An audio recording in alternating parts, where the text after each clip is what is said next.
Bienvenido, Chris.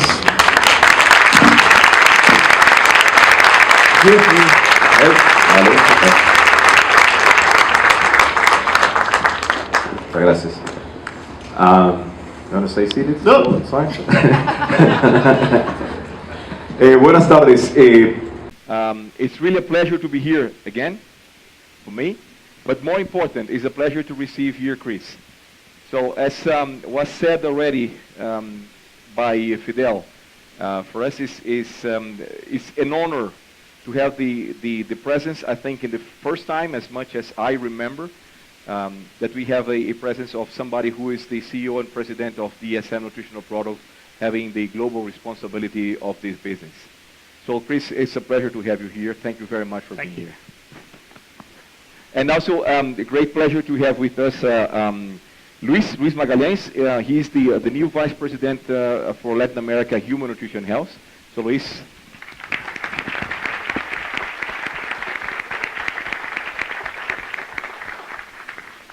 And I want to thank you, the leadership team here, for organizing. I think that is always a bit of a stress.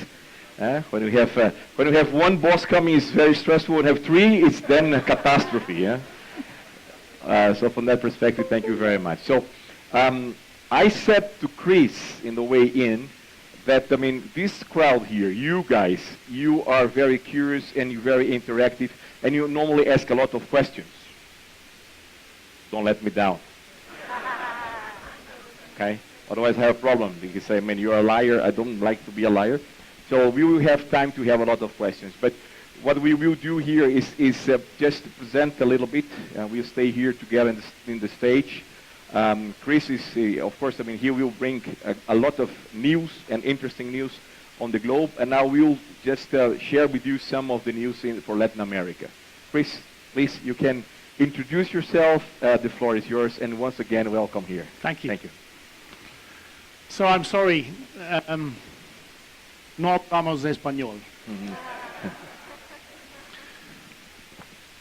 But buen día. I'm extremely excited to be here.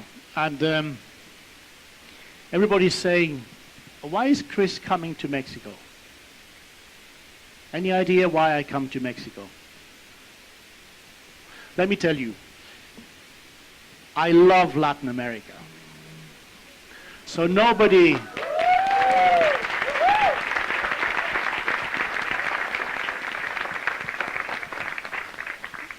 needs to feel this is for me a sacrifice to come here. It is not. On the other hand, you're important. You are important. This country is important for the world and for DSM. Second biggest country, certainly second biggest economy in Latin America. And Latin America, a very, very important continent for us and for the world. So nothing easier than to Mexico today. And I'm very pleased that I can be the first one from Europe, being in the executive committee, to come and visit you and bring the news home that coming to Mexico is very, very worthwhile. So you might have more visitors coming. So good luck for those that organize. I would like to share with you a bit of messages, a bit of news, hopefully interesting news, so that you can ask questions. The intent is not to fill you up with a lot of news and then leave again. I want to hear what you think. I want to hear your question. And hopefully I can answer some of them. And if I don't know any further, I have some wonderful news to you. He will answer. So maybe we can start and get going, because at the end, really, I would like to have a large Q&A. Correct. Do I have any? Is it by is it voice fully command? automatic? Every minute a new slide, or how does it have work? it here. Have it here. It's voice command. By the way, one important thing, one good message for the people here or there. because normally what we do every quarter, we do this town hall and we broadcast for the whole of Latin America. Because of time, we could not do live. So what we will do, we will be tape recording it, and we will then prepare a video. And for those in the rest of Latin America that are not here joining us today and could not watch this because it's late in the evening, we will have the opportunity. And also for you or your colleagues that you want to see it again, because it's so nice, you have the opportunity to double check if you say something good or not. Chris. So for those of you that already are in DSM for a long time, maybe even longer, when this part was still called Hoffmann La Roche and was a Swiss company. I'm also from that time. I think we have a lot of good foundation in here, whether we call it Roche or DSM. And I think when you listen to the slides that I want to present to you, I think the future has only begun. I think we have a lot in front of us. So let me get started.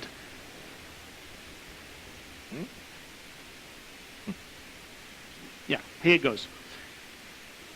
Q&A at the end is the most important, but I want to talk to you about safety, safety from the heart. I want to talk about financials, what does matter, and you'll see a little what the outside world thinks of us. A business update, how are we doing? And a bit, maybe you're interested. If you're not interested, we can leave that part out. Where are we going? And then, as I said, Q&A as the main point. I don't seem to be extremely good at that.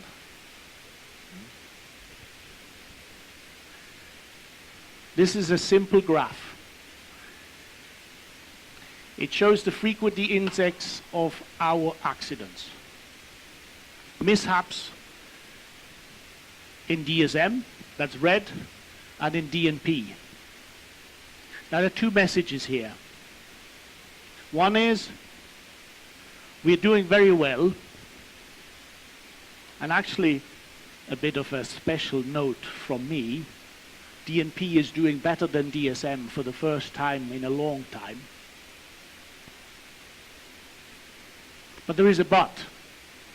And the but is, a few weeks ago, there was a horrible accident, an explosion in a plant that belongs to DSM, to coating resins, in Augusta, Georgia, United States of America.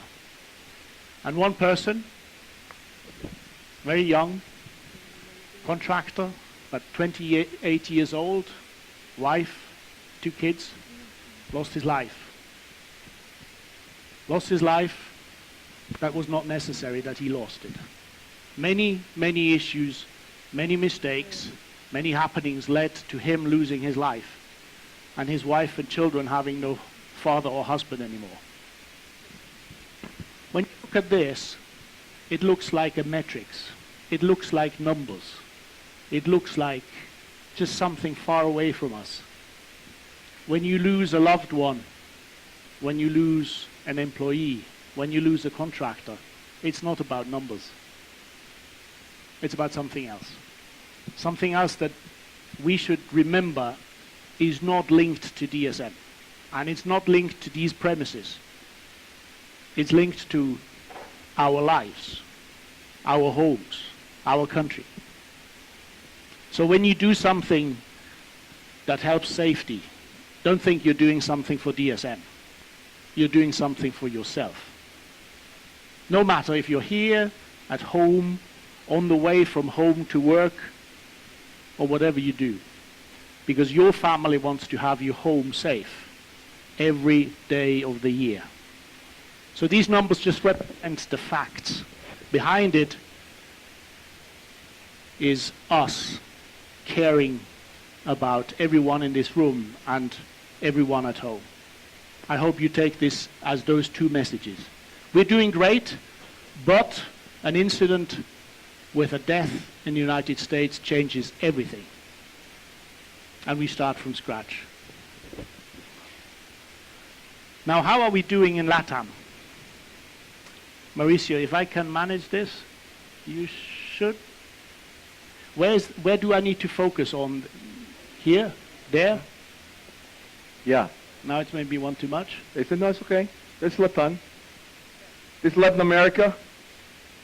And again, here you can see the number. Now, the code number that we use as a metric to define how good we are. And sometimes, as Chris has mentioned, is the difference between being dead or alive. We have made good progress in the last couple of years, and we continue to do good progress in Latin America. You see the numbers. The numbers perspective is good, but the numbers are meaningless every time we have an incident. And what makes a difference for us in Latin America, but overall, globally, in all the places, in all the corners of this world? The difference is when we just bring what we have understood, what is safety, to our heart. From the understanding to the emotional part. It can't be that we just entering the Dsm, we say, by now, I will be safe. Now I will do everything that is related to safety, everything that I've learned. Does not help. It's a change in behavior that is a life behavior change, and not a job-related behavior change. It can't be that I do everything that I understood, that I can, when I am sitting or when I am in my work day to day. By the way, not only inside the premix plants, but also in the offices and also when we are driving, when we are in the sales calls or the technical support. It does not help that I only do this when I am under the Dsm flag. We need to do this at home. We need to do it together with our wives, with our husbands, with our kids.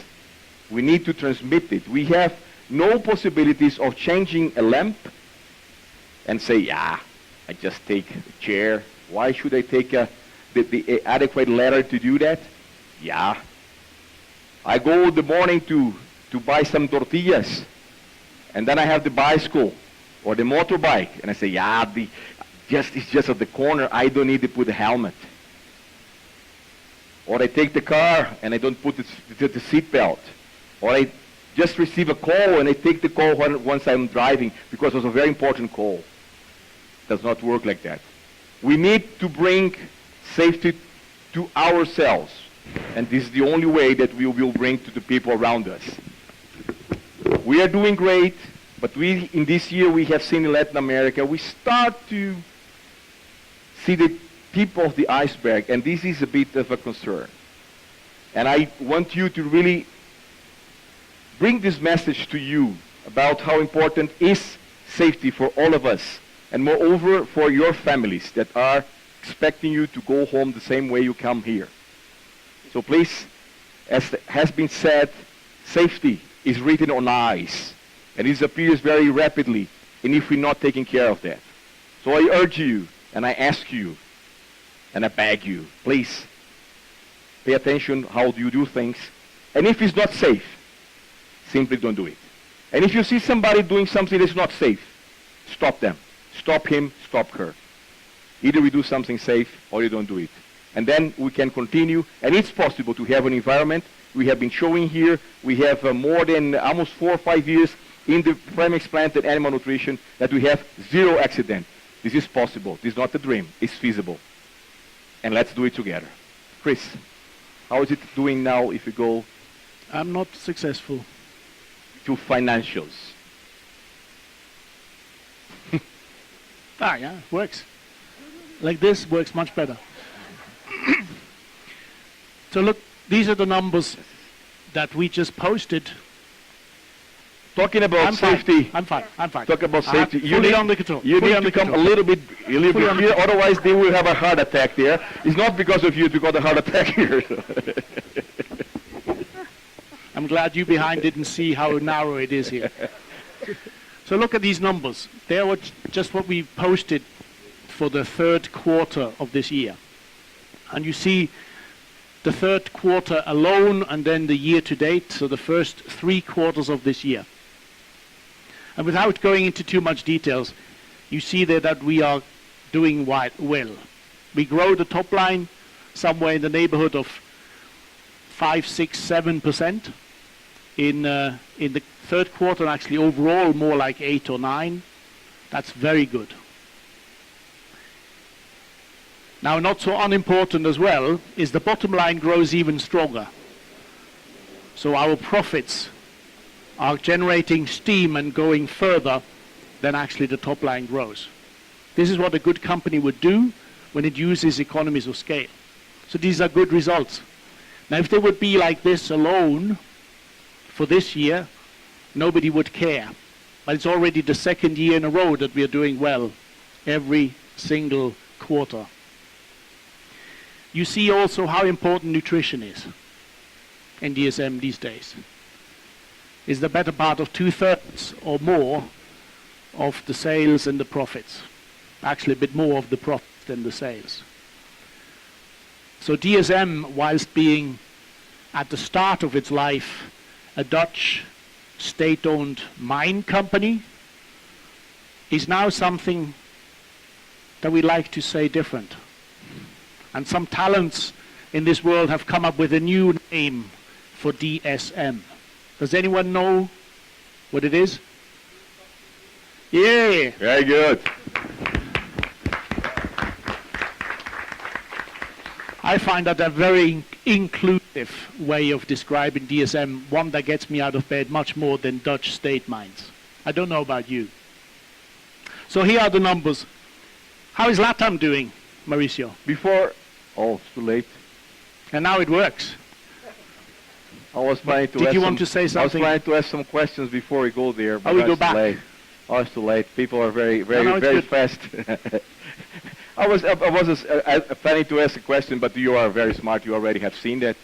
But I mean, with all the challenges we have in the region, I was planning to ask you who would be in favor to have Latin America compared to last year being at the same level in sales. Now we have seen it already, so. But you can go to the results, and only looking at the results that we have here, don't forget this number. The only time it worked fast is when I shouldn't have done it.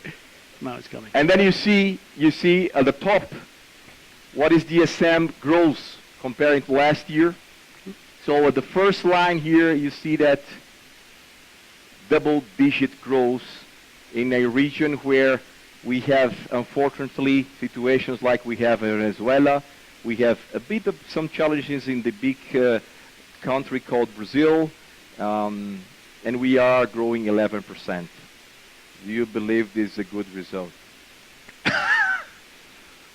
Do you believe it's a good result? Yeah. So you all deserve an applause for Christ. Hey, 11%. I have to say that Mauricio, is this a surprise to them? Yeah, I think they're very surprised.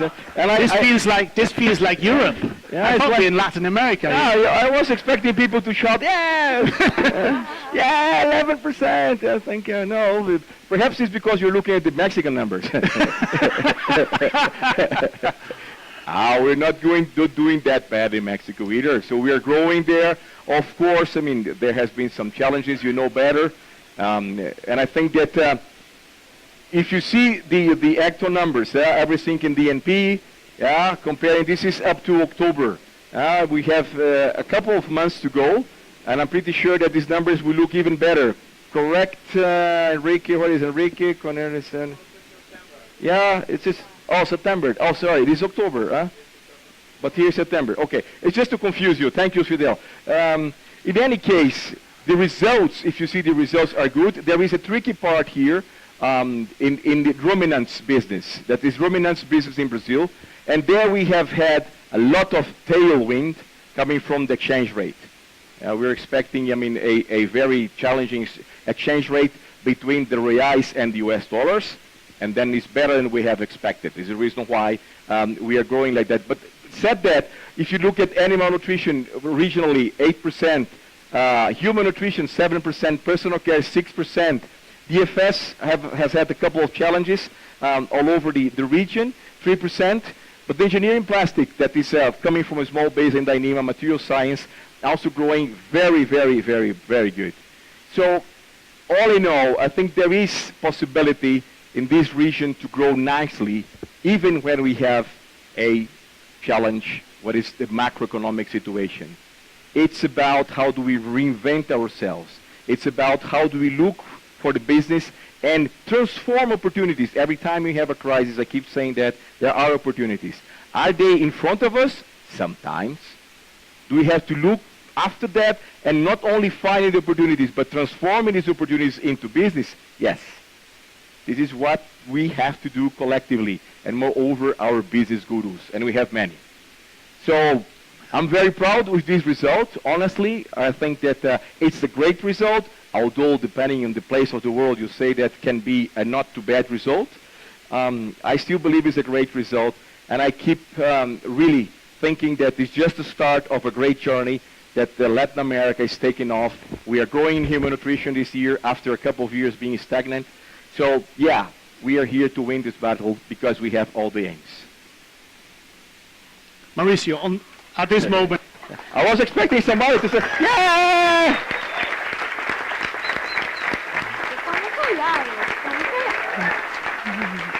Thank you. It's being tape record, so I mean, then you do a cut when I do that. But let me say, oh, sorry, Chris, please. Let me thank you. Thank you sitting here, Mexico, DSM Mexico, but also the rest of Latin America. Without you guys, we would not have reached our numbers. You saw that your sales growth is higher than the average for nutrition. So you really contributed. If I can put a little bit of a sticky note onto this guy, I say the top line, he's really doing well with you. The bottom line can be improved. But he needs that once in a while, you know, to feel that not everything is yet great. Correct, Mauricio? Absolutely, Chris, you're completely correct. And by the way, we'll cut this part from the... So let me come to this. On the left-hand side, you see the DSM share price. Now, for me, it's not only about what the share price really says in numbers. But for me, what is really important is, what does the outside world, our investors, how do they see DSM? Are they satisfied? I can tell you for quite a while they were not satisfied. And when I went to investor meetings, they said, Chris, I'm not sure you really get it. You're not improving. Your sales growth is not there. Your profits are not there. And I said, yeah, we have a bit of a problem with a certain product that eats up everything that we make on the positive side. And they basically left the room by saying, Chris doesn't get it. When I now go to investor meetings, the same investors say, Chris, what kind of religion did you put into DSM nutritional products that you have such great results? My answer is, I was not stupid before and I'm not stupid now, but certainly no religion. It's bloody hard work. Correct? It's bloody hard work, but it's fun when it works, right? Now, the positive impact of that is, whenever we make an acquisition, whenever we move, when you don't have good results, all the investors say, not sure if this is good what they are doing. Because they can't make their company run, why should we trust them with money? As soon as you do well, everybody says, great what you're doing. It's fantastic. They don't know what we're doing, but they just think it's great because our numbers are good. So the good news about these numbers is that we can make, again, some acquisitions in the future. I will talk about this a little bit later when we come to it. Share price up since November 2015 by 50%, a bit more. What is the share price today? 79? I was just checking, 78.37. 78.37.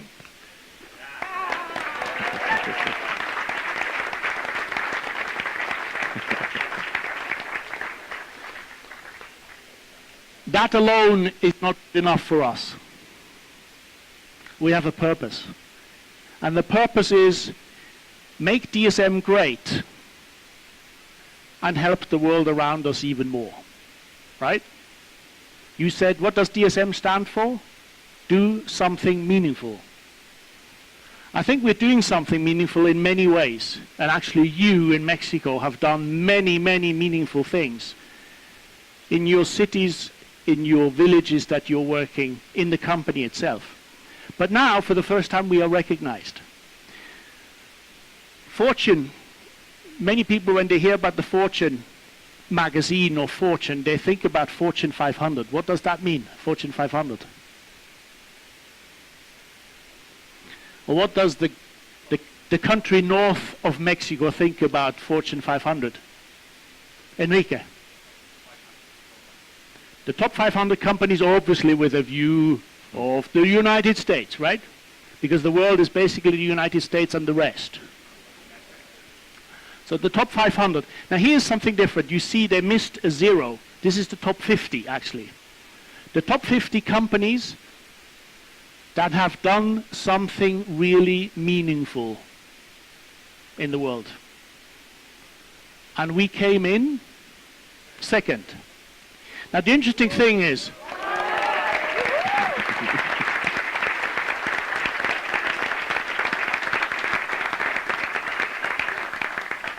we came in number second between two completely unknown companies. One is JP Morgan Chase, nobody knows that company. But the other one is even less well known. You probably have never heard of it. It's called Apple. Strange company, never heard of. So it's amazing, right? Everybody knows DSM, but before and after is a company nobody knows, right? JP Morgan Chase, Apple, completely unheard of. So when our chairman of DSM has recently been in the United States at some meetings, people came to him and said, you must be amazingly big company. I mean, you're number 2. They also forget that 50 and 500, Fortune 50 and 500 is not the same. So it's amazing. You must be a huge, large company, right? Thousands of people working, and probably hundreds of thousands of people of working with you, billions in sales. And he always said, yes, yes, yes, yes, yes.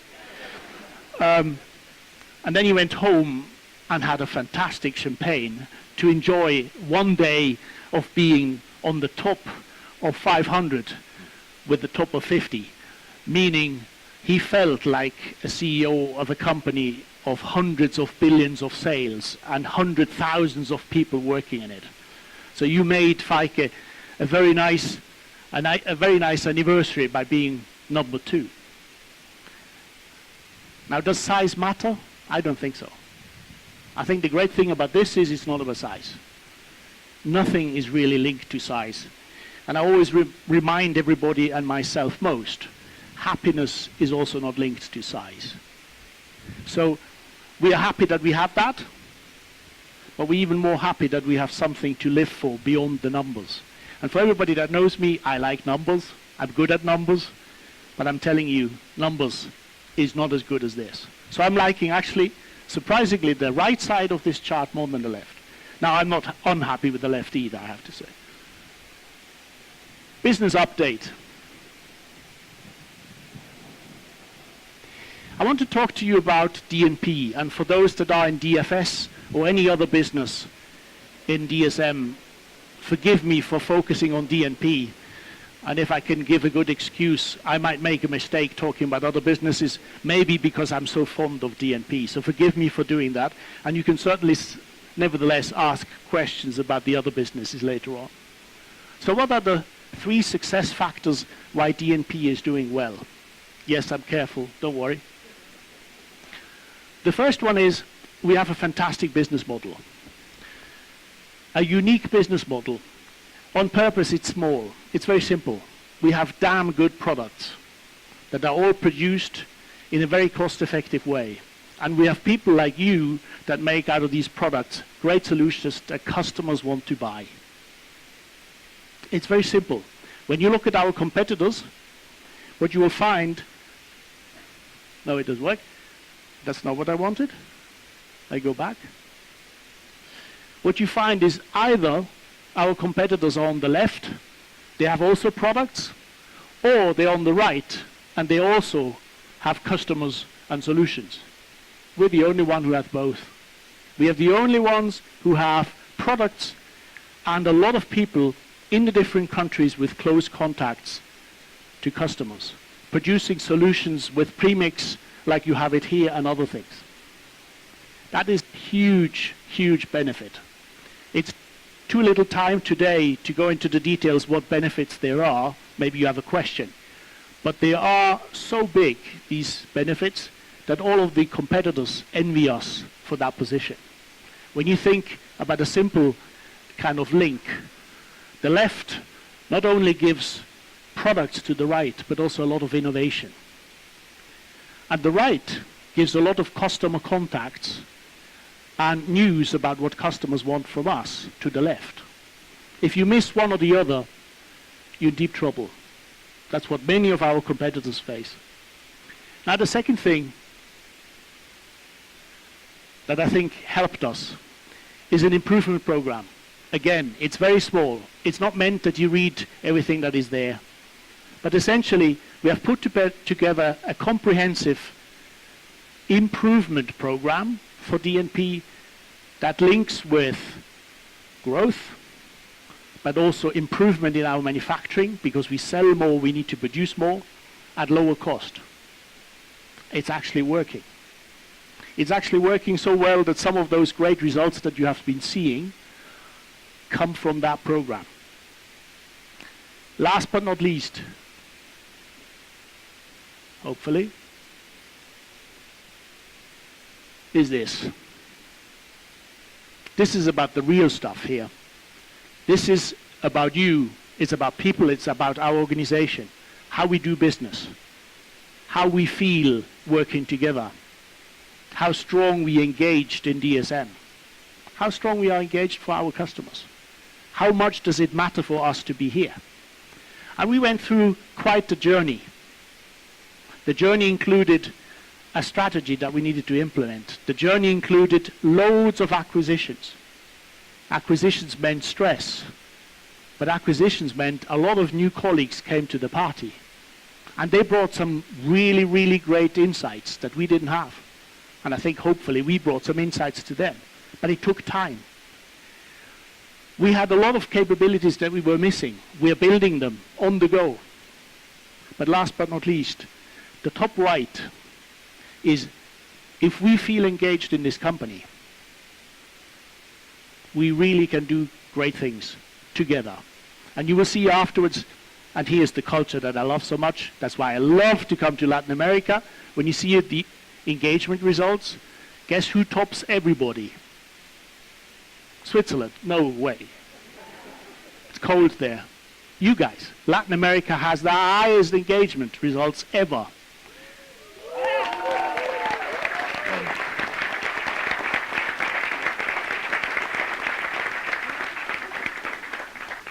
Don't trust me too quickly. There's always a but in it, and you will see it afterwards. So, transformation, people and organization. It's a cold world, a cold word that I mention here, a word that doesn't mean much. But it's, can we achieve, maybe in a complicated organization, great things? And when does that work? When we work together. When there's trust. When there's belief that the other person is doing her or his best. Right? It's also easy to be said. It's very difficult to do. I think we made some improvements, and I'll share some results afterwards with you.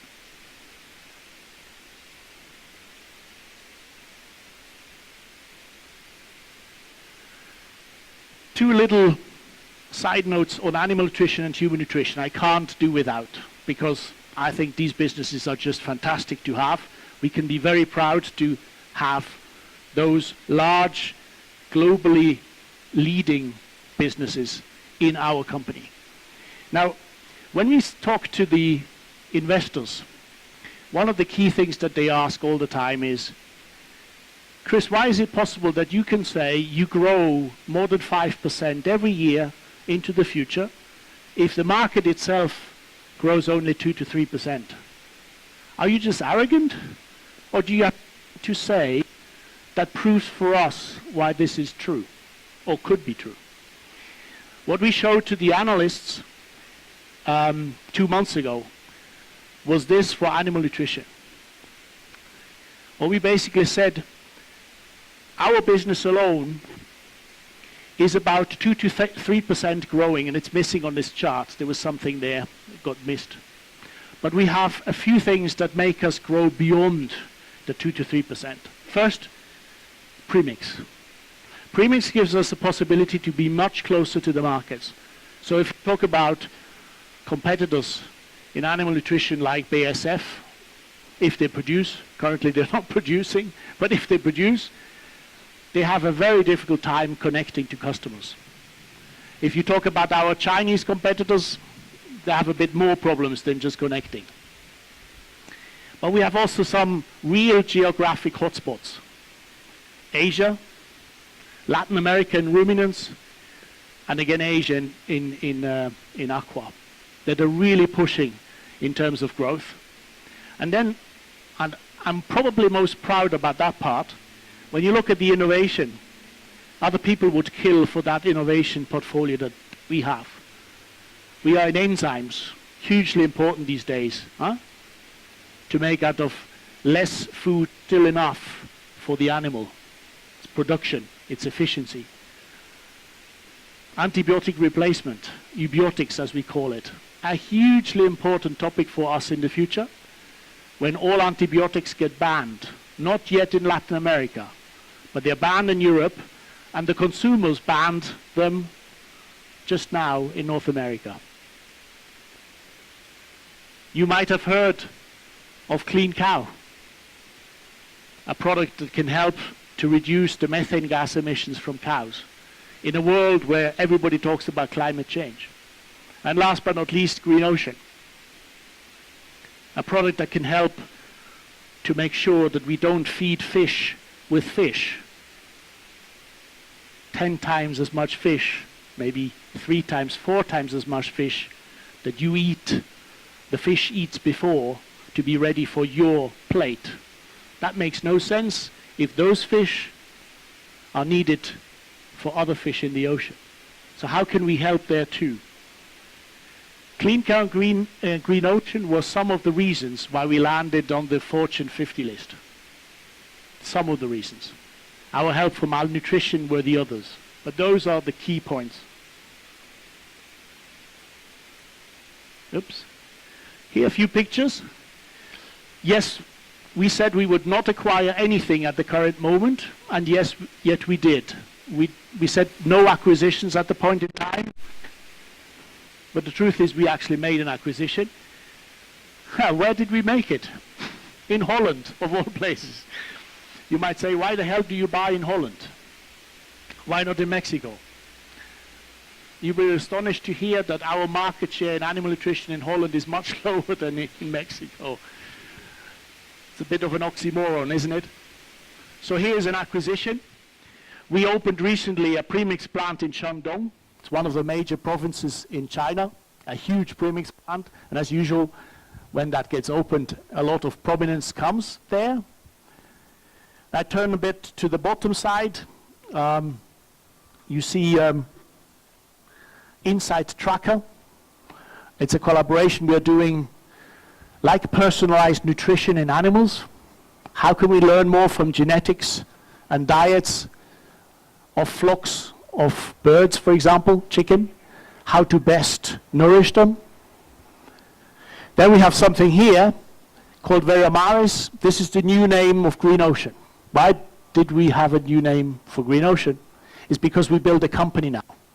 We have a joint venture with Evonik, a German company, and for Green Ocean, we established a new company. The new company is called Veramaris. That's why you see that name here. Actually, that name is up for only a few weeks.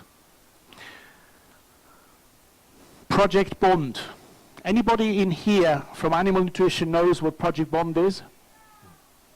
That's good, because I'm not allowed to talk about it. Now, if somebody tells me don't talk about it, I want to talk about it. That makes it more interesting, right? That's the naughty side in me. It's a great product. It's basically an enzyme that works like an eubiotic. It's an enzyme that helps the immune system in the gut of the animal. It's a revolutionary technology, and it will be presented to the world in January in the United States. We have great hopes for this product. Certainly 100 million sales alone for this product. And a lot of technology we can use in other fields. Then I turn to the DSM feedlot tour. I think I know somebody who has been part of that. Mauricio, can you tell something about that? Yeah, the tour, you have not been invited, have you? This is not the tour that we normally do as a tourist. But what we have realized in Brazil, where we have the major part of the business in ruminants, but Enrique is growing it very rapidly here. Correct, Enrique? Thank you. We have learned that at the end of the day, people that, I mean, our small number of customers, 30,000 customers, they know what they know, and they don't know what they don't know. And we say, why don't we do a tour around that and then explain not only what the minerals Tortuga can do for them, but also the synergies that we have together with our products. And this is what we have been doing, not finished yet, and it has been proven quite efficient because, yeah, seeing is believing. Yeah? And for those that visit farmers, I think that you know what I'm talking about. And that is where we are staying with them, showing the results, and making sure that they understand what are the benefits, as I said before, not only from the minerals, but also the synergies that we do together with our products from DSM. Clean cow. It has something more to do also with Mexico. We are looking into different ways how to launch clean cow. At the different markets with different regulatory systems. The great thing about Mexico is there are quite a lot of companies here that are extremely professional, extremely efficient, extremely good at growing animals, in the sense both dairy and ruminants. At the same time, the regulatory system is relatively, let's say, simpler than in some of the countries we normally deal with in Europe or in the United States. Therefore, we look at Mexico as a potential launch site next to others, for example, New Zealand, for clean cow. So we are at the moment looking a bit deeper into with whom we could collaborate to make this work in Mexico. So clean cow in this sense also means something specific for this country. So, Enrique, I don't know if you're going to clean cow or clean cow is coming to you. But at the end of the day, I mean, be prepared. And as you know, I mean, depending on the size of the cow, it's like, I mean, a Suburban, huh? The amount of methane that they put into the air is huge. And to change that and reduce it up to 30% is significant. So, Enrique, let's be prepared and make also a success in Latin America. I'm not sure if Enrique ever sits in the first row anymore in the future, but that's a different question. He's used already to me. Now, just as a bit of an early heads up, if I say here customer centricity and agility, you could say that's what we already do.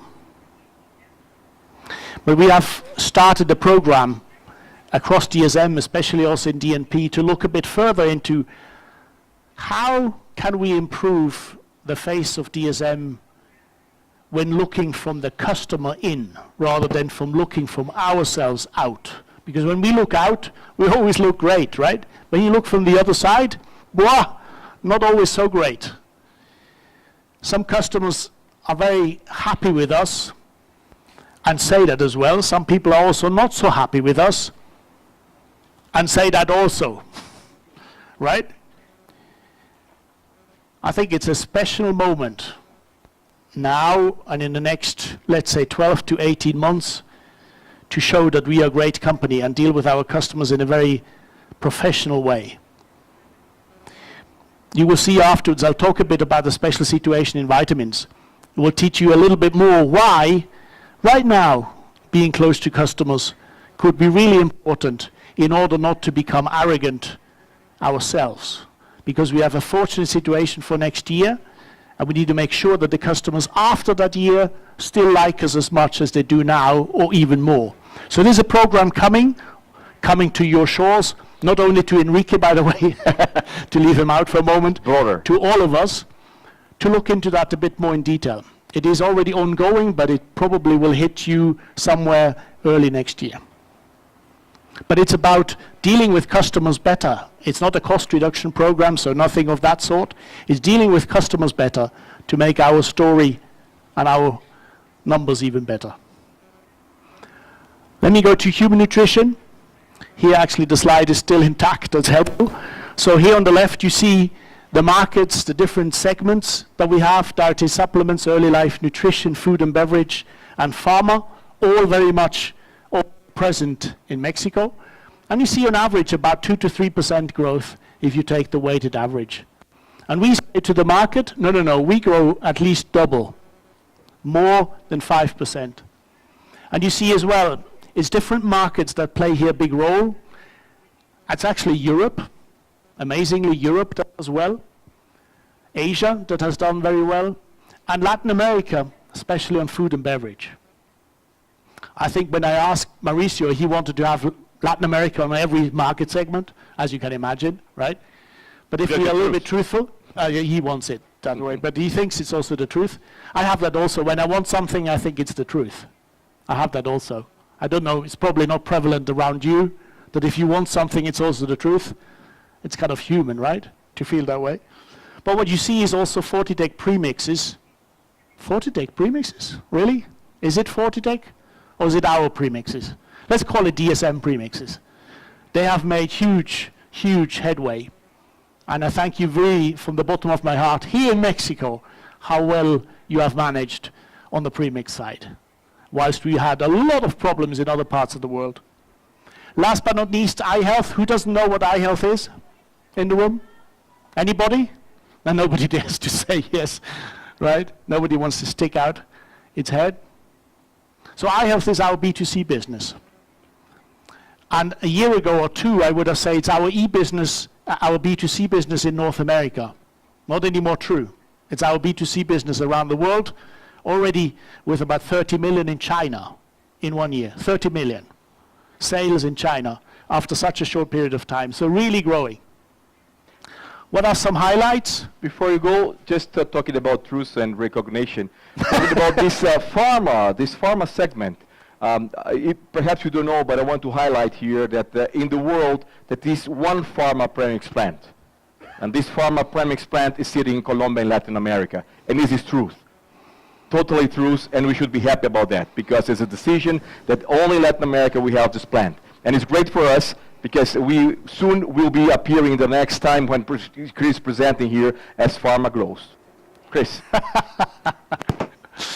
Congratulations. It's the Center of Excellence for Pharma Production. It's absolutely true. It's in Colombia. Who is from Colombia here? I know someone. Hey, Veronica. Anybody else? Nobody? Okay. You? No. Okay. So here are some highlights. And again, a bit a slide with a lot of stuff on it. Let me just briefly go through it. I start at the top and go a little bit like a watch. Market segment and region matrix. In H&H, for a very long time, we just talked about regions and the total. We never talked about certain market segments. Market segments are hugely important because you want to understand the business of your customer. Not only your business with the customer, you want to understand the business of your customer. If you want to understand that, then you need to have segments within your customers do business. And we need people that really focus laser sharp on these segments. We never had that. Now we installed such a group. But not only a group in Kaiseraugst in the headquarters doesn't help much because the business is here. But in every market we start now to put these people in place that are laser sharp focused on a particular market segment. For example, early life nutrition. So somebody that really thinks early life nutrition is his or her everything. The same is true for food and beverage, dietary supplements, etc. So it will create a matrix that allows us to think more like the customer, with a big benefit that we know more what the customer wants in 10 years from now, not only what he wants tomorrow. In other words, that we can translate that into innovation that is meaningful. You see on the right, a product from eye health. It's now the global leader in that segment. Gut health segment, or as you call it, basically the probiotic segment. In the world, Culturelle is the #1 product. 150 million sales, one product. Now here you see underneath, we're working on personalized nutrition. Not yet there, we're working on it. Let me tell, it's complicated. It's a lot of data management. It's a lot of understanding of things we don't normally understand. So we are in the early days of that. I hope to be able at some later stage when I come back to Mexico. Did you hear that? When I come back to Mexico. When I come back to Mexico. I will talk about that again. Then the famous pharma segment that Mauricio highlighted. We never understood that we had a pharma segment. Coming from a pharma company, that's a bit bad, isn't it? Coming from Roche originally, which is a pharma company, we have not understood that we have a huge pharma segment. This will bring us enormous growth. There's untapped potential everywhere. And then gut health. Interesting, that's where animal and human health come very much together.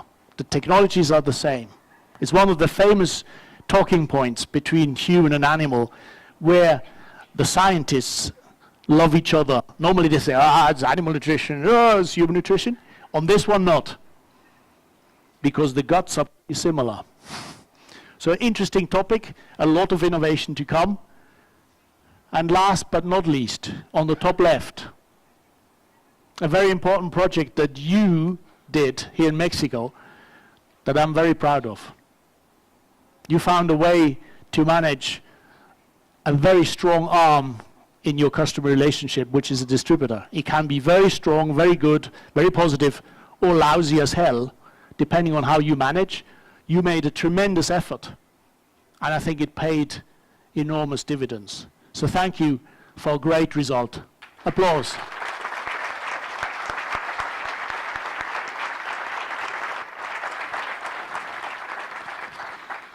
Maybe you could tell a bit the story to some other countries and some other regions. Might help.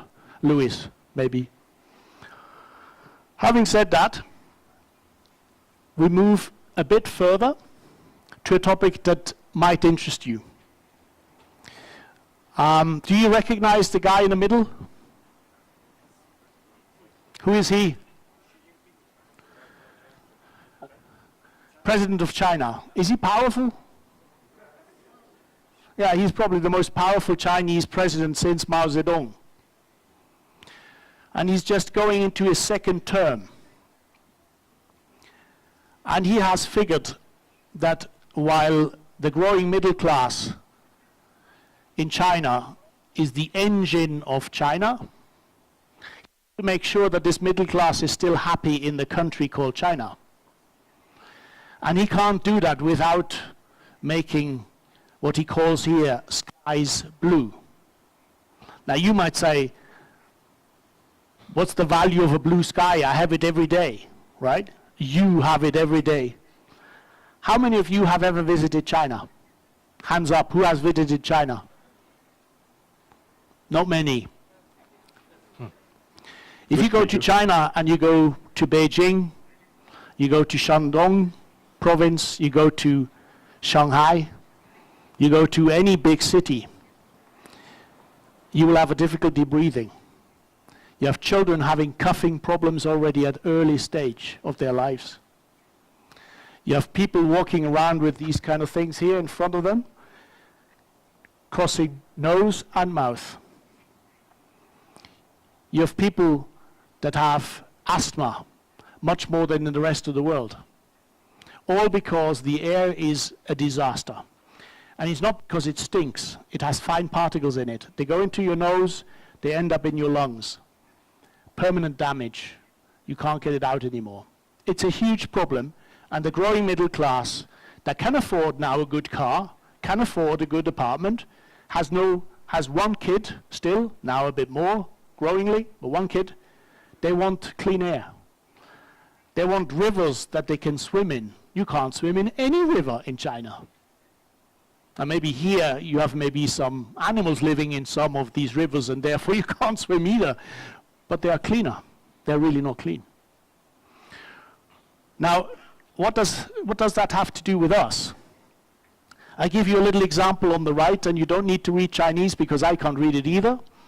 But the point that I'm trying to make is, on the right you see yellow Beijing. That's the capital of China. And you see a huge part around with these blue kind of dots in it. And then in red, there are a few companies named. Does anyone recognize what kind of companies those are? What? Vitamin C. Who said that? You can read well from the back there. It's amazing. So these are vitamin C companies. Now, there are about 8 big vitamin C companies. Some say there's only 6, some say 8, doesn't matter. But 5 are in the zone where the blue sky policy will hit first. Blue sky policy means small companies that are producers. They need to move to another part of the country until 2020. If you're a large company, you can wait until 2025. Now, not everything will happen, right? Like in every country, right? The policy and the implementation are not always one-to-one. But let's say it's only 1-to-2. Half of it will be implemented. 5 of the 8 companies have a problem. Vitamin C companies. Now, you might say, whew, reminds me of something. Where's the vitamin C price today? Anyone know? 12, 13? Yeah, and for bigger amounts a bit lower, maybe 10. 9? That's maybe in animal nutrition, it's only 9, but human nutrition is 10. So, and how high was that price just 12 months ago? 9 months ago? 4. From 4 to 10. For the animal nutrition people in the room, what did vitamin A do in the last couple of weeks? It went from 35 to 80? 100? Here's the reason. Plus BASF. What happened with BASF? An explosion in Germany, again, linking it to vitamin E, vitamin A, and all the carotenoids. Now, I don't know how you feel, but some people know when Christmas, New Year, and the birthday all come together, then, right, it's a bit like this. And I'm not so sure if I'm so happy about it, to be quite frank with you. But at the moment, this vitamin C example is happening everywhere. Because in China, factories get closed. Factories get curtailed. That means they can produce less because their wastewater treatment plant cannot cope with higher volumes. This means that vitamin prices are at an all-time high, and they're growing further. Now, before I said we should never be arrogant. Next year is a proof of that. Customers will beg us for volumes, and we can't give volumes to everybody.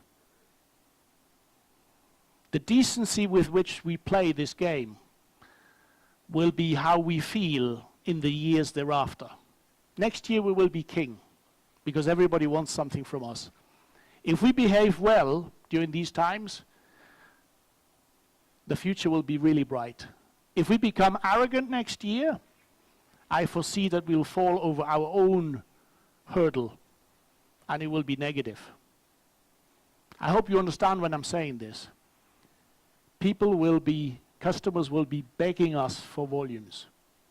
That doesn't mean give them everything for a low price. That's not what I'm saying. That's also not what they're saying. But we need to treat good, loyal customers as good, loyal customers. And if we have left something, we can give it to others. That's when the moment when customers say, I'm glad I was loyal to DSM and it pays. It's already happening right now. You play a big role in it. Because this is unprecedented. Price is up in every vitamin, 100, 200% versus what the long-term average was, is unprecedented. And it's great while we're in it. Think about afterwards. It will be great if we behave well. So, yeah, we could say to Mr. Xi, he's doing a good job for us, right? He's doing a good job for his country. Because otherwise he will not be voted for in the future. He knows that climate change he is responsible for, he needs to make it happen for his own country, for his own people. So here's the best testament to maybe the country in the north of here that paying tribute to climate change might make sense. So you're living here through something that has never happened. I'm now in this business for, 30 years. This has never happened. And I'm convinced when we get out of it, prices of vitamins will be higher than they were in the past. So they go from low to very high, they come down again, and they end up a higher level than they were. But they will come down. Bear with me. There will be people investing in vitamins as never before. By the way, we too. I hope. Last but not least, the whole world is ticking because of people, because of how engaged they are, because of how much they feel with their company, how much they think that their company is loyal to them as they are loyal to the company, how much they talk about their company when they talk with friends, how much they promote the company when they talk to other people, when they say, hey, I'm looking for work, where should I go, whom should I ask? Here are the numbers. Now, oops, it changed. Thanks for doing that. So here you see a little bit, on the left, you see DSM. In green, you see in blue DNP. And then we go a little bit deeper. Then it becomes really important and quite interesting as we move to the right. So let me start with the good news.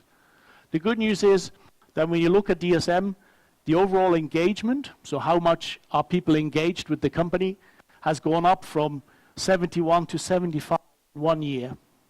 That's a lot. You're looking with doubtful eyes. This is not a political system, right, where you can cheat a little bit on the side. This is electronically done, we can't influence, even if we wanted to. So it went up. And inclusion went up. Oh no, it didn't go up, right? It went from 72 to 73 to 71.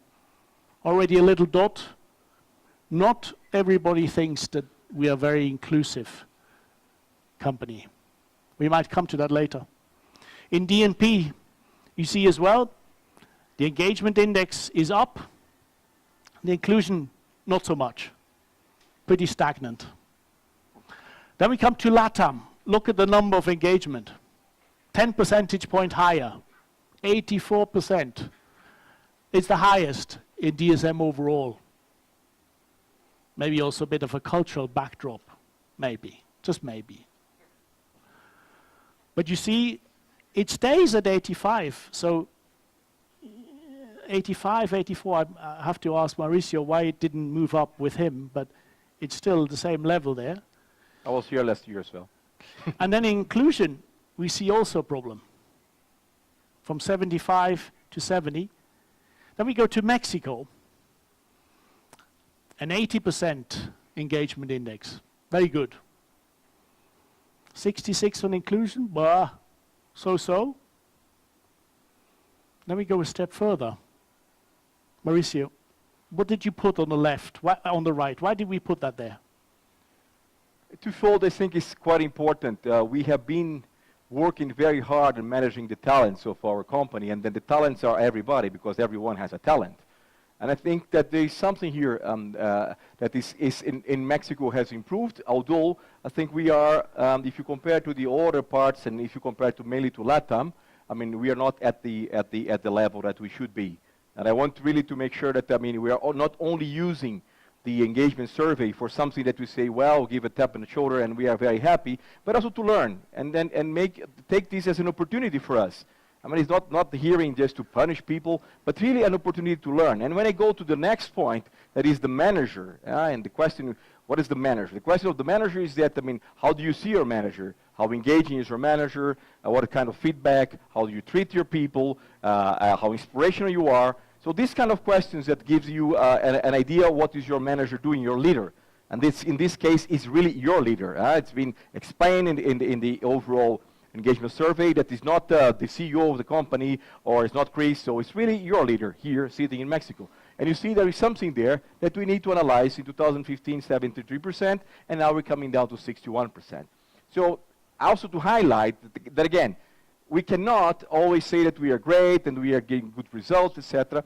We have to also always be careful. There is law of life, room for improvement. And here we have to analyze and make sure that we pay attention in these two topics, also to not only have a good engagement result, but to analyze, and more important than analyze, act upon.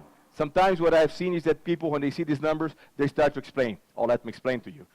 This year, specifically, I have a problem. And no, don't explain. This is the voice of us. We are saying something here. So don't explain. Let's take the numbers the way they come and act upon. And this is what we will do, not only for Mexico, but the total of Latin America. Thank you, Mauricio. If I could put this in a very simple way, what you see here. We have one thing that really propels us to the higher level, that actually makes sure that all these engagement levels are so high. Let me tell you, in a simplified version, it's because people say, it must be a good strategy because the results are good. And because the results are good, we have a great future. And if we have a great future, we feel good about this company. That's basically the top line. Very much linked to results, and therefore the feeling we are safe, we're good, the future is ours. The lower means, how do I feel emotionally about being taken care of, being heard, that I'm part of what we are doing. I understand what we are doing, I'm part of it, and what I contribute is valued. And there we're basically flat. So when you look at these numbers, you say, hey, great stuff. Yeah, I'm not buying into. I think the lower part tells us people are not yet there where they should be. They don't feel that their manager is listening to them in the way they should and is taking them serious as they should. Now, I stand here, I don't know, some of my guys have probably also said their manager, me, is not doing great. So I'm not saying I'm great, I don't even know what they have said, as it is anonymous. But I read into this, we have a lot of work to do. When you look at that top one there, that top picture with the two individuals saying hooray, I don't read a hooray out of this. I think we need to be much higher here to feel that all of you are not only heard, but we also follow up on what you're saying. Now, not everything is great, not everything I'm saying is great, not everything you say is great, but I think to get more engagement from you and more the feeling that you are DSM, not we are DSM, you are DSM, we need to do a better job. All of us. And now, let me say maybe the last words and the hand over to you, Mauricio. I said to the management team during lunch, in a certain way, what is my biggest fear at the moment? My biggest fear is not competition or China or Mr. Trump or whatever. It's not my biggest fear. My biggest fear is arrogance. My biggest fear is that we, because we have success, become arrogant. And now I say a word, arrogant again, because we were. I remember when I joined in 2013, I felt coming into a company that was mediocre at best and was arrogant as hell. I don't want us to become arrogant.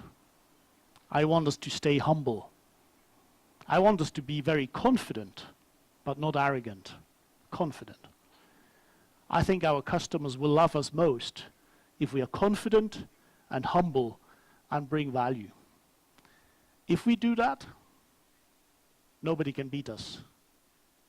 Nobody can beat us. We have a fantastic future. And you, I know, will be part of that. Thank you very much.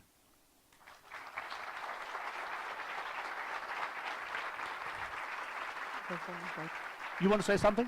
No, I will say something, but there was still a slide missing from the future that you need to talk, isn't it? Yeah.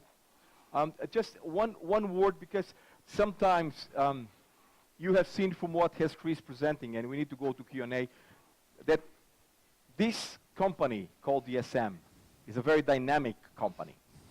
Yeah? I normally say when I am interviewing people, I say, if you want to have routine in your day-to-day, the day before is equal to the day after, don't join DSM. Correct? And it's good, because I mean, we need to be dynamic. In this so-called VUCA world outside, if we don't reinvent ourselves every day, you know what's our fate, what has happened to us. But sometimes we do that in a way that we are not good in bringing people along with us. Sometimes it's because of that we can explain, we have too many reasons. Oh, you didn't have Darwin, you have the, da. But we need really to be very careful with that. We need to have a communication open. We have to get this explanation. We have to hear what are your uncertainties. We have to communicate. Sometimes it's not taking place. And I want really to make sure that, yeah, it's an important message. We are in a rush, and sometimes even the market is more VUCA than we expect. I mean, it's changing so rapidly that we have to take actions, and we have to make an extra effort to communicate, to have your voice listen, and also to make sure that this engagement is taking place at the same level. So this is the only thing I would like to say. Press one more. Yes, because this is about the future. Now, I said, do you want to understand that too? Can we press one more? Sure. Yeah. Now, we have lived through kind of two phases already nearly, huh?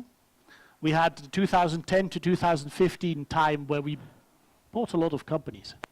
Actually, in DNP, we bought companies to the value of about $3 billion and integrated them. We have marked that 2010 to 2015 period, the period of acquisitions. I think the period 2016-18, and we are now kind of 2/3 through, was the period where we talked about strategy, but what we meant is numbers. We wanted to generate growth, top and the bottom line. That was basically the strategy we told to the financial markets at the end of 2015. Now, when you say, this is my goal, and you don't reach it, people say, bloody hell, why don't you reach it? If you say, that's my goal, and you overshoot it, they say, bloody hell, what do you do next? Right? You're never good for the financial market. So they said, bloody hell, what do you do next? We said, we come back at the end of 2018 and tell you what we do next. And they said, no, please come earlier. We want to know what's coming next. Because in 2 years, we have achieved the results that we thought we would achieve after 3 years. So after 2 years, we are already there at the level that we were supposed to be at the end of 2018. So as usual, we did something that we did not say that we would do, is we bought a company called Emiris, but we only bought a factory from them to show that we say we don't make acquisitions, nevertheless we do make acquisitions. By the way, did anyone hear about that acquisition? You understand what Emiris, what they do? This company, what are they good for? Anyone knows?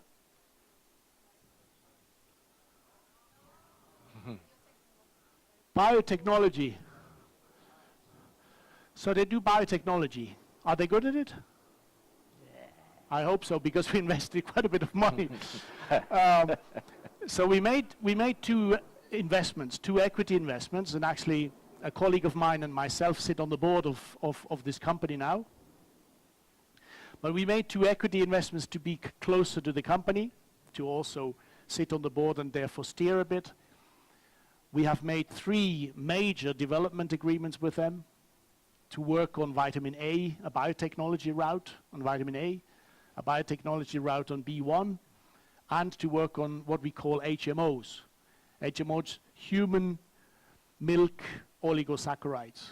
So one of the things that are included naturally in breast milk that we want to imitate as an addition to what we have today in early life nutrition, which is arachidonic acid, so omega-6 and omega-3s that we have already in there. So very important, very significant links there. Now we buy a site, actually their only manufacturing site, in a beautiful area called Brazil. So we made that acquisition. We have now invested more than 200 million in Ameris, with the equity investments that we are doing, with the investments that we are doing in the context of these development programs, and now with this site, more than 200 million. It's not nothing, especially when you consider that we said we will not make any acquisitions. It's quite the contrary, but you always need to kind of do what you don't say also. Now, where are we going from here? This is probably one big milestone again for DSM. Because we did now our homework, and the question is, do we go back to acquisitions? The answer is yes. We will go back to acquisitions. We have digested the acquisitions. We have made money with it. Most of them went well, not everything, but nearly everything. And we are ready to make a next move. We are actually so ready that we said we will pull the information of the investors forward from end of 2018 to mid of 2018. So pretty much now we're working very feverishly on that strategy. Where do we want to go? And you can imagine that in that strategy, not only M&A come in, but a lot of emotions. Why is a strategy a lot of emotions? What could we be discussing? Should this company still be in nutrition and materials? Or should it only be nutrition? What should we strengthen with the acquisitions? Should we strengthen a business in food and beverage? Should we strengthen something that goes more into specialties, specialty nutrition, like early life nutrition, like dietary supplements? Should we invest heavily in animal nutrition? Or should we invest in everything that we have a little bit? If you think about it, if nutrition is the main thing, then you say, oops, where's Holland? Where's the Netherlands? Because everything that is performance materials comes from the Netherlands, but nutrition is more somewhere else. So let me tell you, when we discuss that in the executive committee where I also sit, it's like with you. Some things that get discussed are very much linked to facts, and about 80% is emotions with everybody. This is typically human. It's good like that. It needs to be like that. We're working on this now feverishly. We'll let you know when we have a conclusion. You know how they do in Rome when they select the new pope? Then the white smoke is coming up. I don't know if they have white smoke in Holland, but we don't have white smoke yet. We have about as diverging thoughts in our management team as you can think about, but we converge at the end, I'm convinced. But it will be another big shift. We'll make some major acquisitions. We have the money now. We have a very, very easy, clean balance sheet, nearly too clean, since we got a lot of money for something we just sold, and you might heard, we sold a pharma business, a Patheon, and we got about $1.5 billion for that. So there's a lot of money there, a very clean balance sheet, a good future. So now is the time to go back to the acquisition trail. It's not easy, but it's fun. I hope you think like me. This is a fun company to be in, and we need you to be tuned in, to be fully engaged. Otherwise, we can't do this. I hope that when you go home tonight, you feel that this company is the company you have chosen for and that you are proud to be in. And we will be there with or without a wall, believe me. Thank you.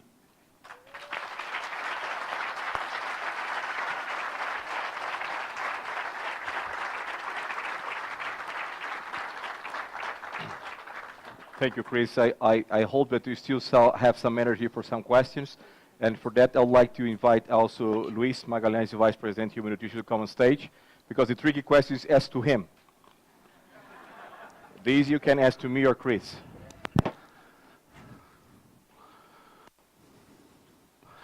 Am I allowed to sit a little bit? I feel my sciatica coming through.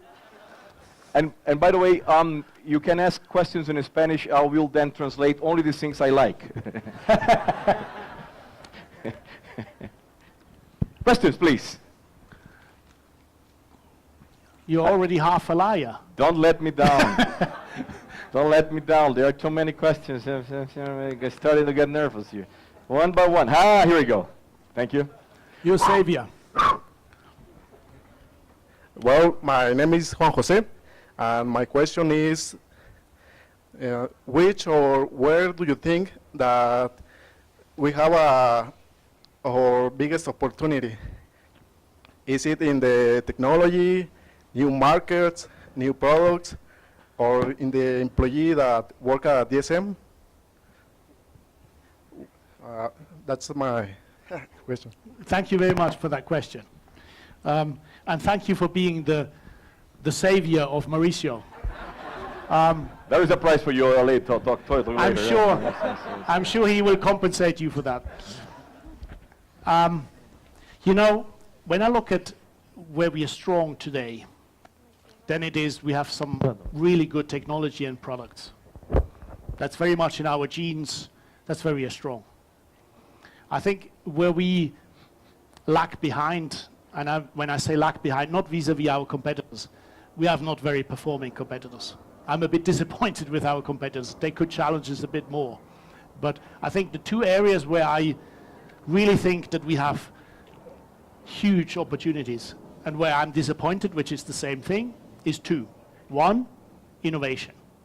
We really need to prove to the market and to our customers that we're not talking only about innovation, but we also bring to the market successful innovation. And I haven't seen much. And that's why we created some really big projects to be able to show to the market that we're not only talking about it, we do something about it, we take the risk, because innovation is risky. It's not a piece of cake, but that we want to do that wholeheartedly. Huge opportunities. The second huge opportunity is customers, completely the other side. I think these customers are totally underserved. Totally underserved, because we still sell products and not solutions. We still sell products and not solutions. We still sell products and not solutions. I know every one of you will say, wrong, Chris, we're selling solutions. Yes, 20% of the time. 80% of the time we still sell products. We need to understand the business of our customers better. We don't. We understand our business with the customer. He buys that amount of vitamin A. Who cares? Vitamin A is not the solution. It's maybe a piglet feed that is needed for the first 2 weeks of the piglet's life. That's what's needed, right? Not vitamin A. We still say sell phytase. I hate selling phytase. We should sell enzyme cocktails for the first 3 weeks of a broiler or a layer. Not phytase. Because phytase, 15 other companies have too. But only 2 companies have proteases. Right? We should sell cocktails. Now, easily said, more difficult done. Selling solutions is difficult. Needs a lot of knowledge. Knowledge not about vitamin A, knowledge about poultry, knowledge about swine, knowledge about piglets versus sows, or in humans, right? We need to understand our benefit areas much better. Otherwise, you can't sell solutions. So when we all say, it's global products and local solutions is our strategy, I knew from the start when I brought this strategy, it's not easy. And you can just not, it's not just like flipping a coin or the light switch. It's a change of mentality. We're still not there. How big is the opportunity? Huge. Huge. But I think you're probably thinking which part of the world is the opportunity the biggest. It's everywhere. It's really everywhere. It's amazing. I mean, we're just at the top of the iceberg. Other questions? Now somebody took the lead, took the heavy hit. Who is Thank you. Thank you, Chris. I'm new in the company and I'm learning many things. I mean, this is one question. Just as part of our strategy, we have considered to increase our capability, production capability, because I know I've seen in the market all this down production with the Chinese guys. But just as part of our strategy, just to produce even more. I mean, this is intelligent to build more facilities, or we're not going to go for that way. I mean, because we are all the time struggling in the sales because there's no product. Thanks for the last comment. I was missing that. And you said you are new. I don't believe a word. You know exactly how to put the tactics there. No, it's true. We are operating at a very high capacity utilization. In other words, how much we produce versus the capacity that we have is very high. In many products, it's somewhere between 90 and 95%, sometimes even higher than that. And all these numbers don't mean much, but our factories are running 24/7 full speed. And the question, how do we add every year capacity, is by saying, can we not find a switch where we can have it run faster or better or more yield? And actually, our colleagues from the manufacturing sites, they're not here, but there are about 6,000 people working in the big 20 manufacturing sites. I don't mean premix, I mean production sites for products, active ingredients.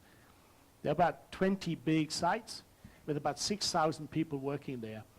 And it's amazing, to tell you the truth, how much they can always find to squeeze more year over year out of their plants. Because, and here I get a bit specific, it's very easy to say, I didn't get enough product.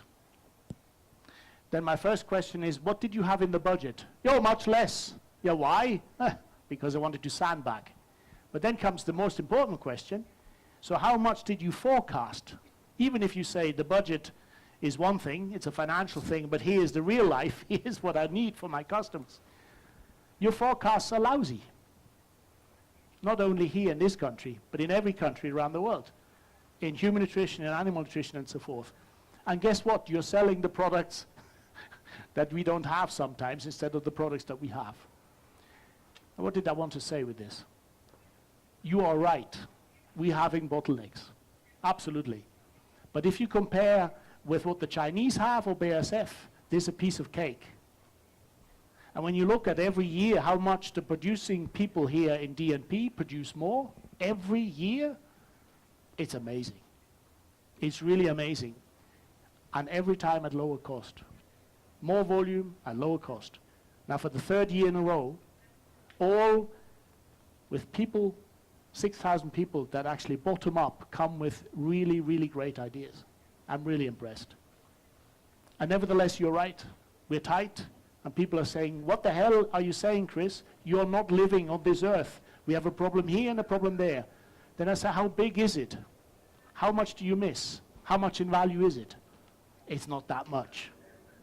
Is it bad to miss it? Yeah, it's very bad. But at the same time, we cannot invest more. Do you know how much we invest per year in DNP alone? Any idea?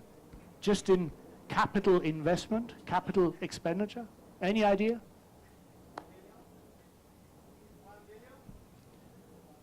With a 5 billion company. Yeah, that would be nice. No, it's not 1 billion. It's a bit less. It's a bit less, about 300 million. That's just capital expenditure. That is not investment in acquisitions. Just capital expenditure. 300 million, right? That's quite a lot. It's about 6% of our sales. It's not bad. But with 300 millions, you can't build a factory, a big vitamin E factory, every year.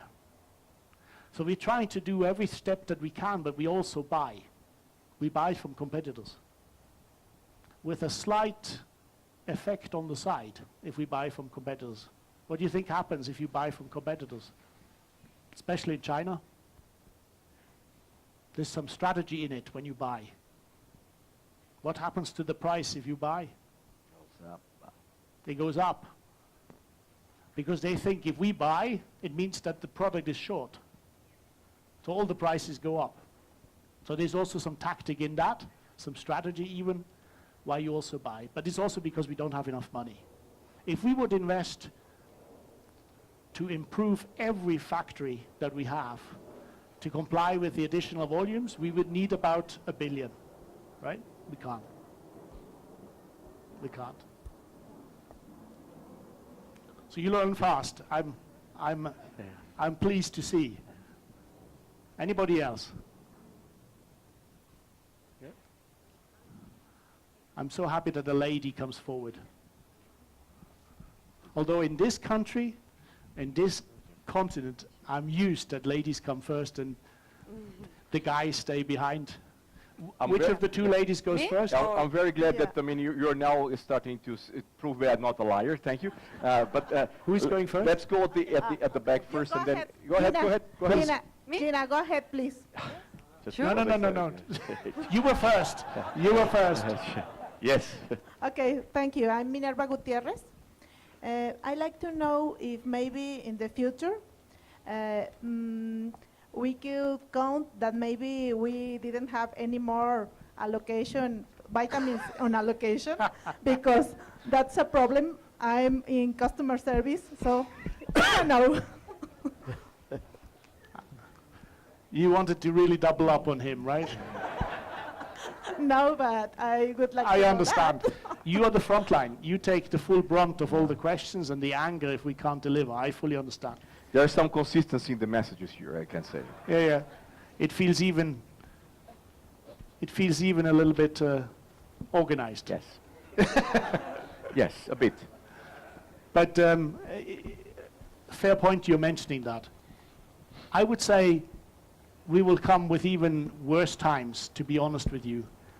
I think if this year was not so good sometimes, I think when we look into the next 6 to 12 months, it will be much worse. And the issue is just because next to the blue sky and the Chinese developments, which really has cut a lot of capacity, BASF's fire, actually for the second time in 18 months, not good, really not good, is creating a huge panic. I mean, if prices go up 3 times in a few days, that's panic. That's what I call panic. Customers that are panicked, like everybody when they are panicked, they quickly shoot bad words. And the first person to hit is customer service. Fully understand that. Fully understand that. So I hope that you will have a bit of more information from here, but also from the different businesses, to explain a bit to your customers that the reason why they are in deep shit, if I can speak a bit plain English, is not us. The deep shit is coming from China and BASF. And I think you need to remind them that yes, we should also do better, but the real issue right now and for the next 6 to 12 months is coming from China. They probably know that by now, but now also from BASF. And we cannot, we have maybe 25, 30% market share. If the rest, which is BASF and the Chinese, kind of topple over themselves, we can't cope with that. With the best manufacturing team, we can't. So I'm sorry I can't give you the glorious answer that tomorrow everything will be fine. I wish, but I can't. May I make comments about that?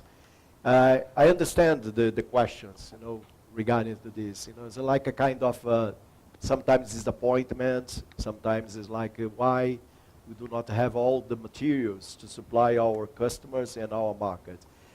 But life always is like this. You know, sometimes you do not have enough what you desire. So, and I talk with my team in some way, let's make our best from what we have in terms of resource, even the location, you know, and make it the best to be fun with the work, as Chris said, and also to make it the best to supply our customer on that. So it's I understand that the question came from 2 comments, but I would like to think that we have to get the best from what we have in terms of resource. And the allocation is a kind of restraint on resource that you have to plan with. Well, let me be clear once again. I agree with what you say, Luis, but I know that both in animal nutrition and human nutrition, they're putting together and have already put together relatively substantial documentation on what's happening in China, the BASF situation, in order to give you more ammunition to talk to customers. Because it's very easy for me to say, how should you deal with your customers, because I am not in front of them. But I know how it is to be in front of them. Bear with me. It's important that you have a good storyline, why the situation is as it is, because a lot of customers try to take advantage. Give you an example. We have a customer, and he gives 30% of his volume to us, and 70% to somebody else, right? Happens sometimes, right? You know these kind of customers. We get 30%, somebody else gets 70%. Then the shit hits the fan, right? Nobody can deliver except us. Then they say, come to us and they say, you were always our best friend and best supplier, and now we take 100% from you. Aren't you happy? And we say, no, we're not happy, right? And then they say, now I'm angry with you because you're not happy. Is that a reality show? Yes, this is very much reality, right? This is how it works. In such an instance, don't feel threatened. Try not to feel threatened is maybe a better word. But try to say, hey, let's be honest. We very much like your 30% of the business, and we fully understand that you gave the 70% to somebody else because you wanted to be risk averse. You wanted to have different suppliers for the same product, so you wanted to be sure, right? We cannot from one day to the other go from 30 to 100% just because you have blue eyes, right? It doesn't work like that. We honor the commitment to our customers that we have. Let me give you an example. I was recently at the employers conference in Switzerland where I'm on the board, and somebody from a large flavor and fragrances house came to me and said, hey, we're in deep trouble with BASF. And I said, I know. And he said, can you help me? I said, look, we try to help you, but let me give you an example. We give first the volumes that we have to the loyal customers, to those that have always been with us. And if there's something left over, we gladly give it to you. And then he looked at me and he said, you know what, I don't like your answer. But if I would be your loyal customer, I would very much like your answer, because if you change, and I'm a loyal customer, and you then change away from me, I would hate that. He gave the right answer. That's what I mean. This is a difficult time coming to us. Not a difficult time to make the numbers. It will not be so difficult. It will be a difficult time to manage our customers in a way that they feel supported by us, but they understand our limits. And they have made choices, not we. They have made choices, and they have to live with it. But doing this with grace is what we need to do. And I know it sounds so simple from here. It is so difficult in the trenches. I know that. I have not been president and CEO of this company 5 years after I was born. I've been in different positions too, and yours also. I know it's more difficult. But these storylines are important, and I hope that both H&H and A&H, especially, it comes through to you, the storylines that they have built, the materials they have provided, and that it also not only comes to the sales force, but also the customer service, because you're the front line. I fully understand. Okay? If I may, just some small additions in the context that, first of all, I like transparency coming from Chris, what he's saying during his presentation, very transparent, and you agree with me. But I also like very much the transparency is coming from the questions. Yeah, what we call in good English, bringing the dead fish to the table. Which is fascinating, yeah, because sometimes, as you can imagine, sometimes depending on the culture, people ask, hey Chris, I mean, why you are so great and beautiful? Well, that's not the question they want to answer, huh? So I think that I really mean it, and I really appreciate, I mean, the candid questions, because really to put the finger where the issue is. Now, let's assume for 1 second that we have the other way around issue, that we have our people in the factories doing nothing, and we have to consider either laying off these people because we have enough inventories, nobody's buying from us. If I can pick one, I would pick not this one.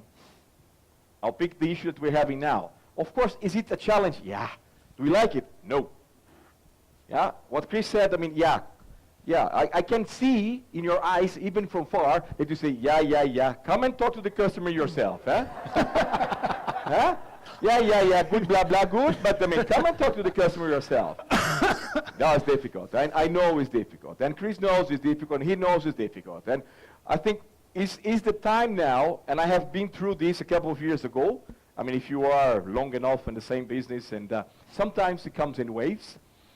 And it's so important to be as close as possible to the customers. Very close. And sometimes you don't bring the product, but you bring some comfort.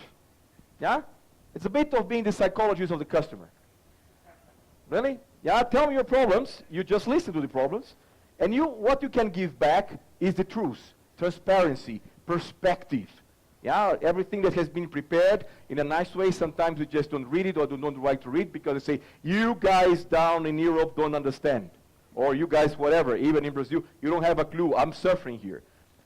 Let's make sure that we convey the message to the customers. Be the psychologists of the customers. Why not? Stay with them. Moreover, stay with the customers that are the loyal customers to us. And the others, we also need to bring information. It will be next year, and hopefully the years to come, I don't mind too much this problem, these volume management years. Yeah? It's difficult, but honestly, I think, I mean, if you think the other way around, and life is about benchmarking, if you think the other way around and saying that, I mean, holy moly, we are closing Dalry, or we are closing Sussel. Jesus, this is a situation that I honestly, I don't want to be there. But even if you say, can you imagine closing the A&H premix plant here? So from that perspective, let us also try to put in perspective and have some fun with the volume management. Next question, please. And perhaps the last, because otherwise Yes. we are... Okay. Hi, my name is Georgina Perez from People and Organization, and we have been working in a local session about inclusion and diversity, and I would like to know how you feel the progress or the evolution in of these aspects in DSM in other regions, or do you feel the progress in these aspects? You want to start to take the global overview on inclusion and diversity? Yeah, look, I already mentioned before that I'm not satisfied. And for me, to be honest, inclusion and diversity is often talked about in gender diversity. It's a lot about women and men.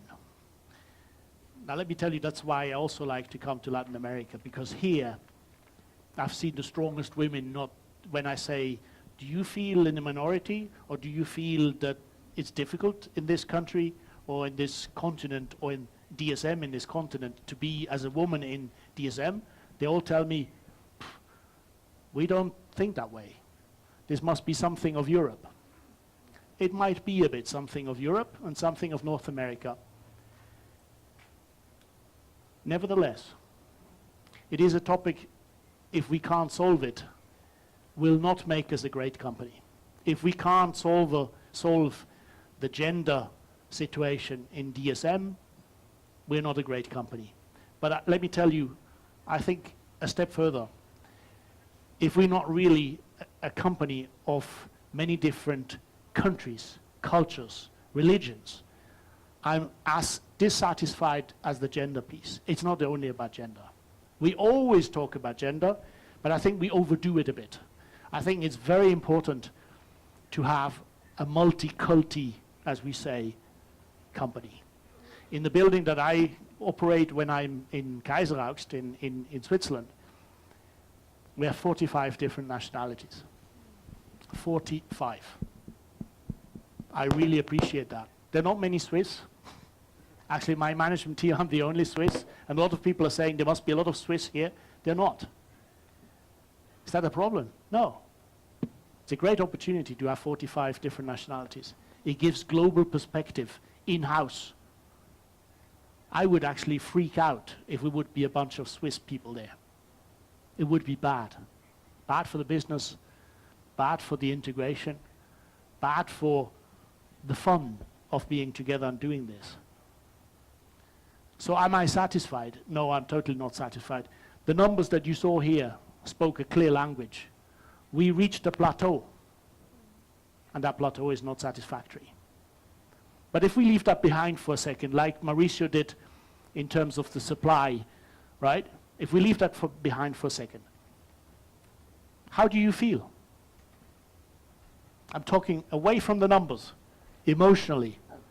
Does it feel like we're really bad and we need to make sure that we survive? Or is it we are okay and we could do better? I think we're the latter.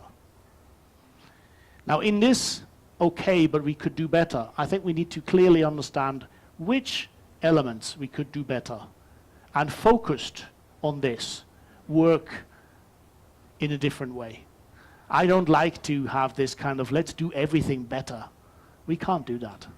So we need to find a few things, and when you looked at the Mexico numbers, we took out 2 specific areas. How do you look at your manager? Is he doing a good job in developing you? Is he doing a good job in listening to you and sometimes saying there's a great story, Jorge, or whatever, let's take that forward, or saying, Jorge, great thinking, but we can't use it. That's also good. I mean, it could also be like that. Not everything that you might say is good. Not everything could be useful, but that you have more dialogue. I think there is definitely work to be done. And by the way, please don't feel bad in Mexico. If you would look at other places, it's even worse. Talent, same thing.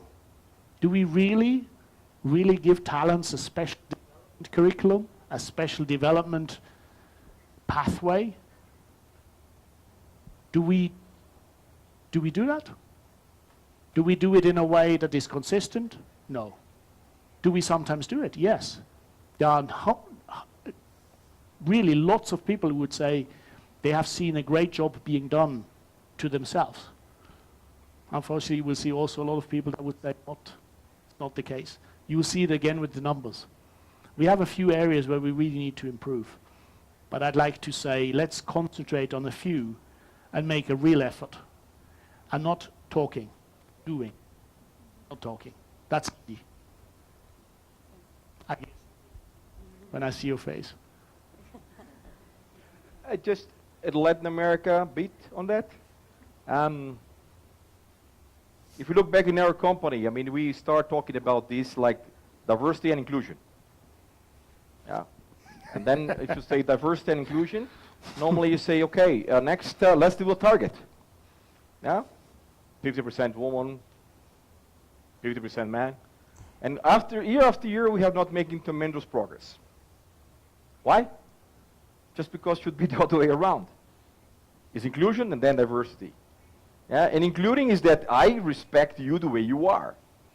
Because if you then force it, say, oh, I have already 50%. And then you go on a meeting, 50% of female, 50% of male. You go to a meeting, and then ladies start to talk and say, I hear you. By the way, who cares? It can be vice versa, correct? So inclusion is about to understand that there are people different. And when people are different, it's richness.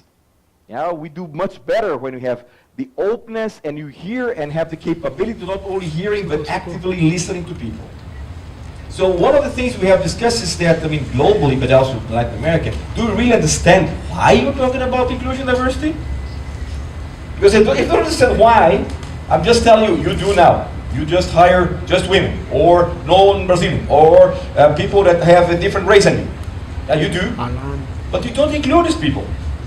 And for this reason, I'm very proud that we have taken the last months, in having all over Latin America this inclusion and diversity, not diversity, inclusion, talks. And I participated in one of them. I was very proud. The way people talk about it. What is your understanding? And let me respect your understanding of inclusion. Let me explain to you that we do that, not because it's nice, that I can say, oh, I have 50% woman. No, it's a matter of doing better business. It's proven, it's not me, it's proven. Huh? Yeah, you can see it at home. I mean, if you have the opportunity, kids talking to you and you listen to kids and then the wife and everybody, you normally come to a better conclusion, not a dictatorship. So from that perspective, I think it's very good what we have done. We have learned quite a bit into that. I think, I mean, what Chris said is also correct. I don't see that in this region we are, let's say, too complicated, although there's always room for improvement. There's always a space that sometimes we don't even realize because we have, from the very beginning as a kid, learned that it's normal doing like that. Yeah, and we have to just check and balance this bias that we have when we're a kid. And more important, be inclusive because this is good for us. With that, I want to thank you, Chris. I know that perhaps there are more questions, but knowing that Chris is passionate for Latin America, we can stay here. But we have only today and tomorrow. So the least that we can do at this point is give him a really, really great round of applause.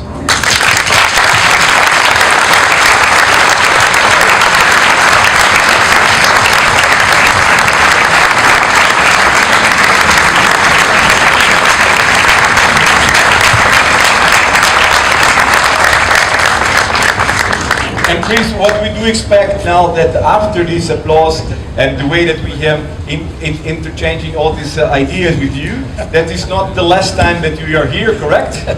So we want to have you more times here in Mexico, more times in Latin America. I'm looking forward. And then thank you. I will come. Thank you very much. Thank you very much. Thank you very much.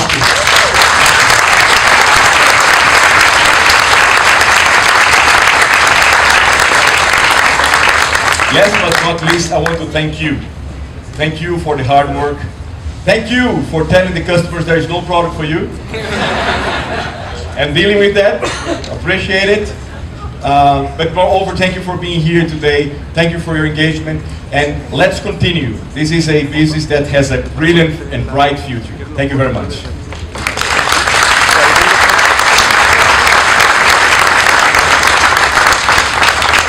La verdad, muy interesante plática. Ahora conocemos mejor los negocios y conocemos mejor el futuro que nos espera en DSM.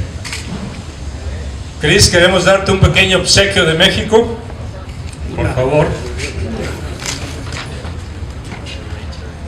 Bienvenido a México.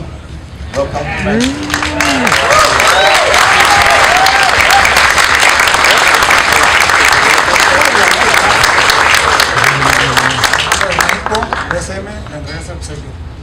Thank you.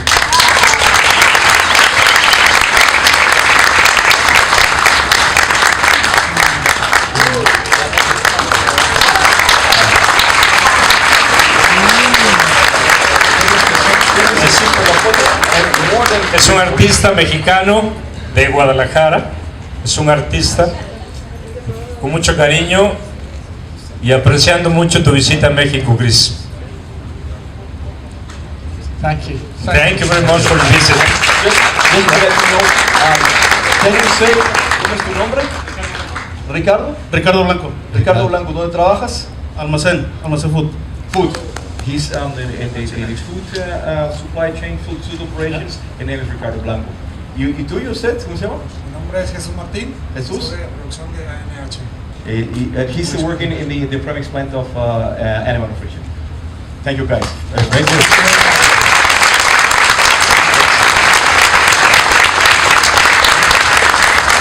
Gracias a todos y que nos vaya mejor todavía el año próximo.